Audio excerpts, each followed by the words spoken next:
কোথায় থাকে, কোথার থেকে আসে, কেন আসে, আমি কিচ্ছু জানি না। বেতন দিত হয়তো বা নাও দিলে সেই রকম ভাবে কোনোদিন খবর রাখবো এরকম মানসিকতা ছিল না।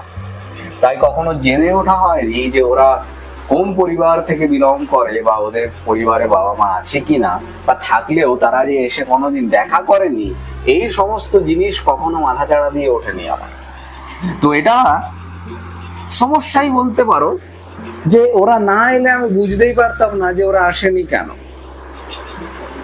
বেশ কিছুদিন পর যখন একদিন শুনলাম যে আমার একটি ছাত্র নাকি গলায় দড়ি দিয়ে মারা গেছে, তখন আমার মাথার টনক নড়ল যে এমন দুর্ভাগা এবং হতভাগা শিক্ষক আমি, যে আমি নিজেই জানি না যে ওই ছাত্রটি কে। তার মুখ মনে করতে আমার সময় লাগলো বহুক্ষণ। তারপর যখন মুখটা মনে পড়লো,